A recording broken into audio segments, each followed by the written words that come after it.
Welcome to the first episode of Lumos podcast, where we discuss child and youth participation matters. Here we will dive into the nature of child and youth participation, exploring challenges, sharing success stories, learning about practical tools for engagement, listening to young people's voices, and thinking about why meaningful participation is so important. Stay with us to hear about a successful global model of collaboration with children and young people all over the world that my guest and I were part of, and what we learned from this experience. I'm Aneta Teneva, Lumos Child and Youth Participation Advisor, and today I will be talking about what meaningful and authentic child and youth participation is with my special guest and colleague, Tricia Young, Director of Programs at Lumos. Hi Tricia, this is really an exciting first episode we both have the privilege to be part of. I'd like to build a tradition by asking our guests some personal questions at the beginning, if you don't mind, so we can get to know you. Let's get started. Tricia, what kind of child were you? I don't think it will come as any surprise to you that I was a very talkative child. Every school report that I ever had said that I was a chatterbox. Not very much has changed. I try very hard to talk less, but it doesn't come very easily, I have to say. I'm by nature a very chatty, sort of friendly person. I'm nosy and I like people and I like to learn more about them. So yes. Super. It's great that it's audio, not video, because I can't stop laughing. Okay. Yeah. Good. So, Aneta, you and I met, I think probably more than a decade ago, in a castle on the top of a mountain in Switzerland, in a beautiful place called Co. It was like a Harry Potter castle. It was magical, and we were both there because we were taking part in an international conference called Children as Actors Transforming Society. And this was a conference which was dedicated to meaningful child participation and to creating an immersive space where adults and children could come together for 1 week to live out the practice of working together. Bringing delegations of children from all over the world. So we had delegations of children from Uganda, India, Peru, Moldova, Bulgaria.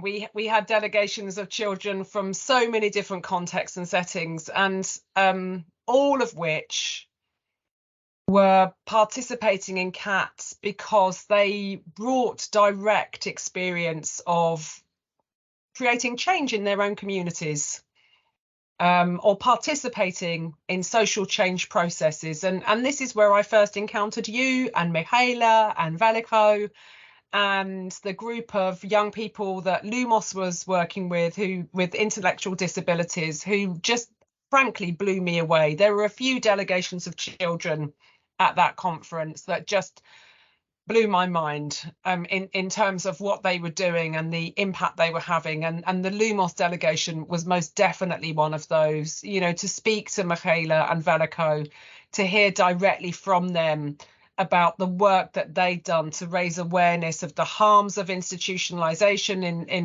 in Bulgaria, and the fact that they'd even gone to the European Parliament to talk out on, you know, such a public stage, which frankly would terrify most adults, let's be honest.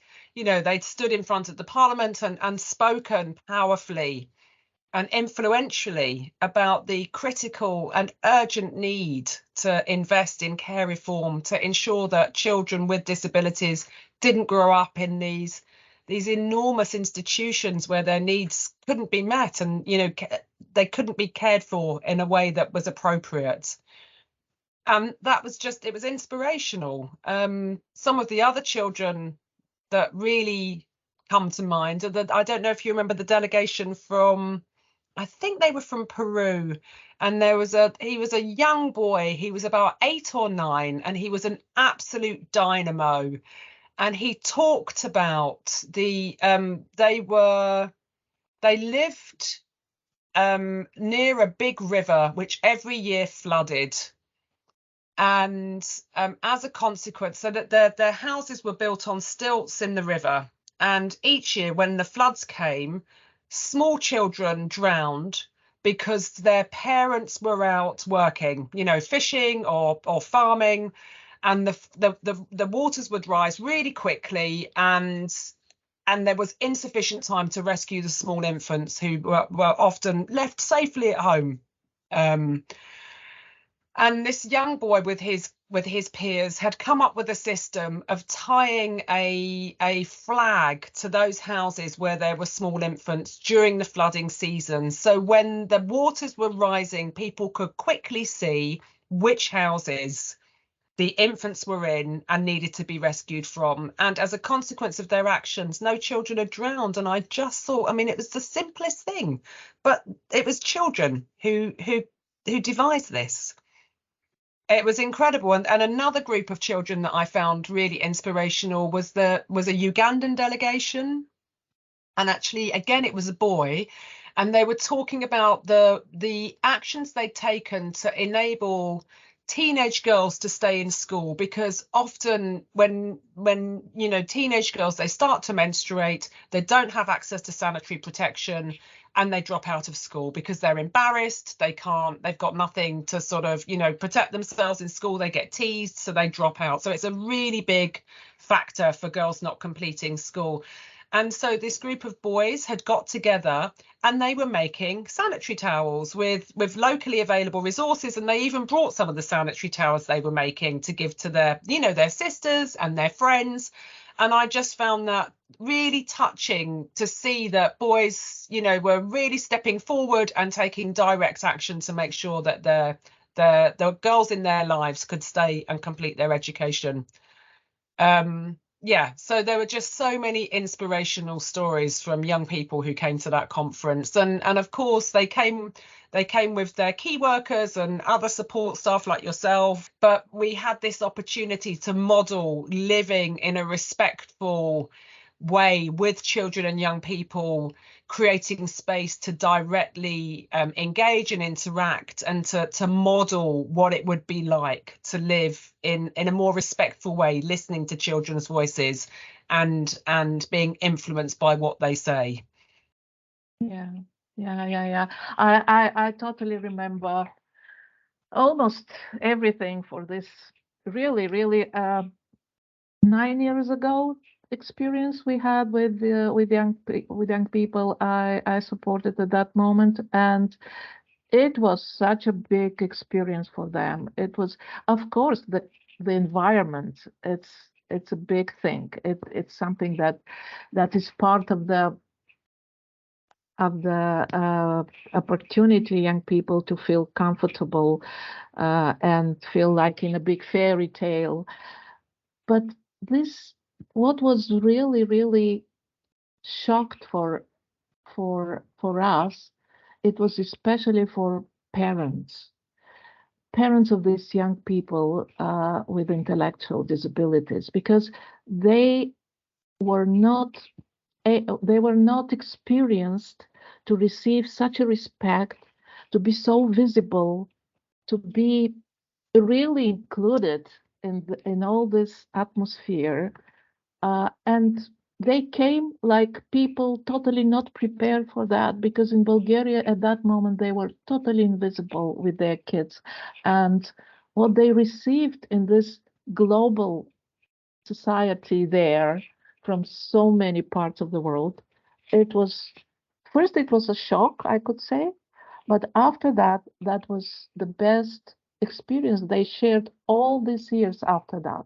They shared about their kids, how they receive wings after cats. They shared that now they believe that they have power to change something in their lives, and not just in their communities as well. So this is unforgettable until today for all these parents, for all the young people. involved in that. And they wanted to stay not 5, 6 days, they wanted to stay a month there. They wanted just to live there. And it's Yeah, not because, they accepted this castle, they accepted this um, environment, not even saying wow or something like that. They accepted that. They have this talent not to be totally excited by luxury or stuff like that, but they wanted to live there because of the attitudes of other people around them. So, and that is not, how to say, that is not about papers, about policies. It's just about normal um, communication between human beings. And that yeah. was, of course, very much prepared in advance for all of us to feel like that, because it's a big team behind that.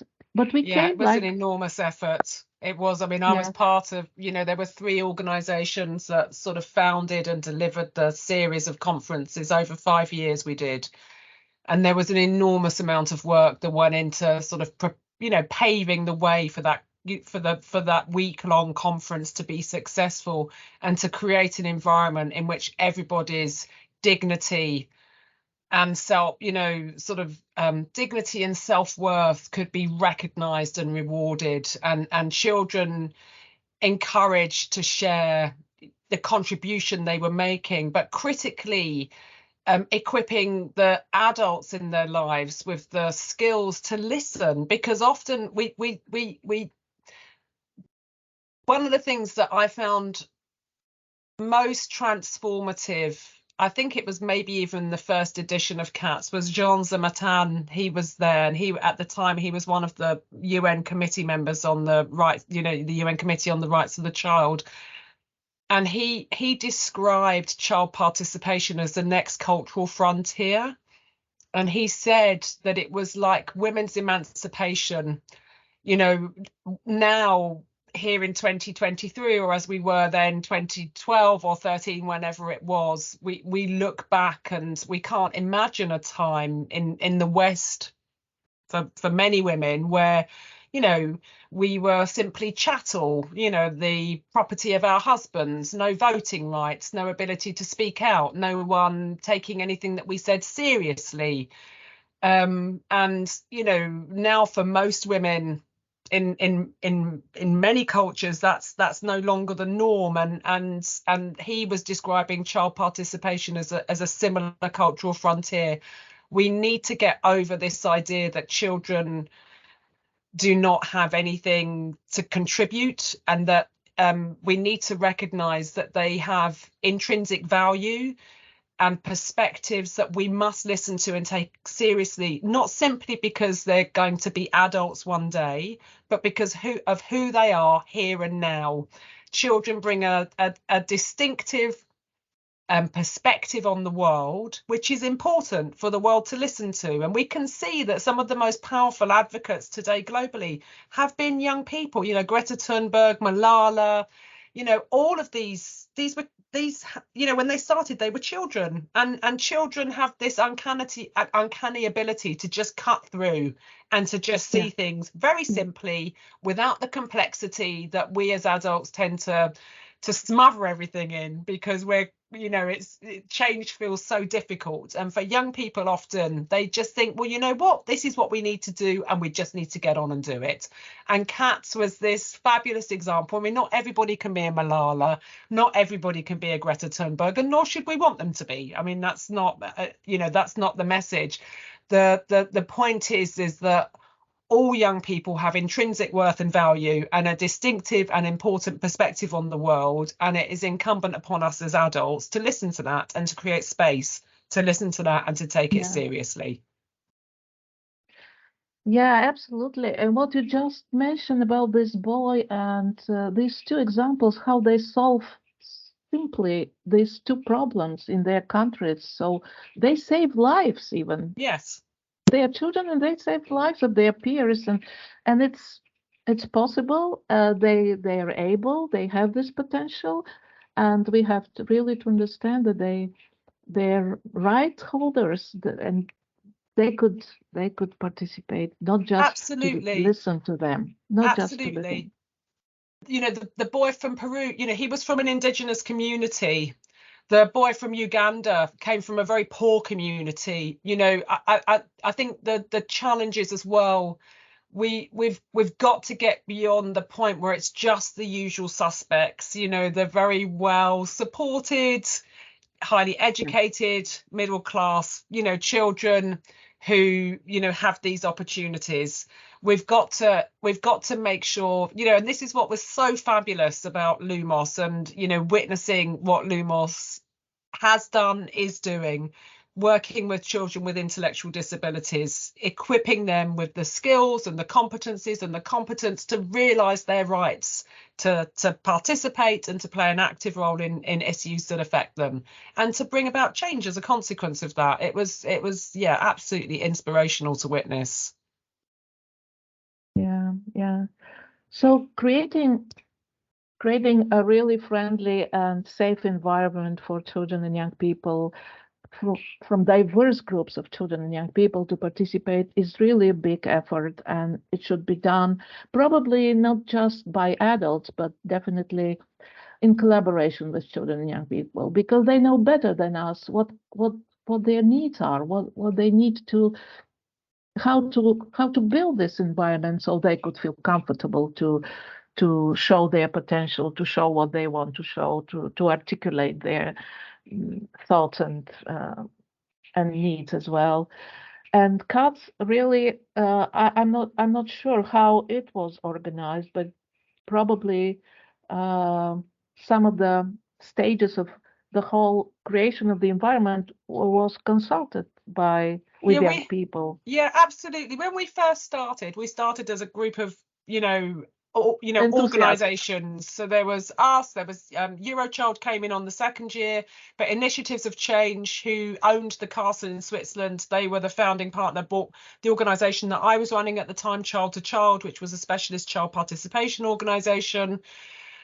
And we realised immediately that we needed to have children involved in the governance and organisation of CATS. And so that was one of the first objectives, was to build that capacity and to engage children and young people in all aspects of the conference. You know, the governance, as I've said, you know, participating in the design and delivery, and simply playing an active role in all elements of the conference, not just consultative, you know, not just asking their opinions, but actually ensuring that as the conference series unfolded over the 5 years, they were working in a genuinely co-creating way with us, helping to shape the conference based on their understanding of what children and young people would like and would benefit from. And yeah, so and they designed, you know, some of the best sessions came from the children and young people themselves. You know, they were the more dynamic and fun interactive sessions. Grown-ups tend to be quite boring, let's be honest.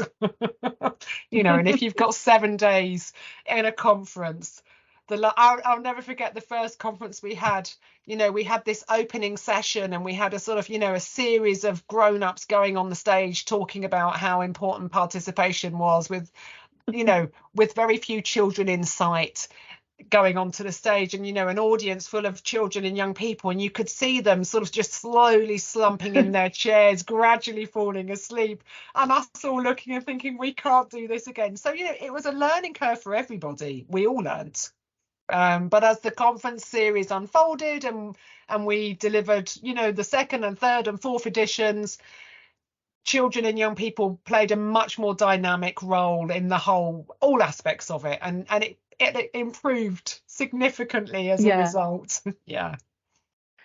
Yeah, definitely. And the whole what inspired me all these years about child and youth participation is not, let's say, I'm very satisfied, of course, after any successful outcomes and products, but actually the process is that makes me happy, satisfied, and all these things you just mentioned about how from the first edition of this conference to the next, so many changes, so much learning for Yeah, all of us, for adults, yeah. for children, for parents, for carers, for professionals. That's what is all about, I could say. Very often the process is more important even than the the results, the Well, the outcomes. process is the outcome. With Yeah, participation, the process, because if we look at the Article 12 of the UN Convention on the Rights of the Child, there's a fundamental right afforded to children as rights holders. This idea of evolving capacities, recognizing what children can offer and working with them to create those opportunities and ensure that we listen to their perspectives and take them seriously. And actually, one of the critical aspects of that is through supporting and enabling children to develop those competencies and skills. We're equipping them with the sort of self-confidence to know that they are social actors and rights holders, and that's a foundation that they will take into other areas of their life. And I feel that these are the critical bedrocks of society. These are the bedrocks of democratic processes. If people understand that their voice matters and counts, and they know how to use it, well, all societies will be better as a consequence, because there'll be a diversity of opinions that people are listening to when they're trying to figure out how to run that society effectively. And children need to play a role within that. They are rights holders. They're critical parts of any community and society. And I think sometimes with participation, we instrumentalize it. And there's always a risk with agencies. We sort of look at participation in terms of, okay, our mission is care reform in Lumos. And so, the importance of participation is to help our mission of care reform reach a wider audience, be more successful, be taken on board by a wider variety of stakeholders. And of course all of those things are important, because we do want to drive care reform, but what's equally as important is the skills and the confidence that children and young people develop as a consequence of participating in those processes, that they will then take into other areas of their lives and hopefully make a meaningful contribution there. And so this is what I mean by the process is the outcome. The process is really, really important. Yeah. What are your key things from this conversation? That children can really, they can help to change the world, and they bring unique, diverse perspectives on the issues that we're grappling with. And if we create space to listen and to support them to express their views and opinions, we can see that they can bring about transformative change in areas that we would think are really, impossible. And just reflecting back on sort of some of the youth advocates that we've seen emerge in recent years, and so I think for me it's just recognizing that as rights holders we need to ensure that all children and young people, not just the usual suspects, but all children and young people are afforded the opportunity to develop the skills and the confidence to speak out, and trust that the adults in their lives will listen to them and take their perspectives seriously and act upon those perspectives appropriately, and will create the conditions in which those things can happen. Yeah, absolutely. And let's forget about this cliche that children are our future. They're right holders right now. Yeah, exactly. At that moment. They're so now. Yeah. Let's respect that and try to find the best way to collaborate with them. Yeah. And we will benefit a lot from that. Thank you so much. Thank you.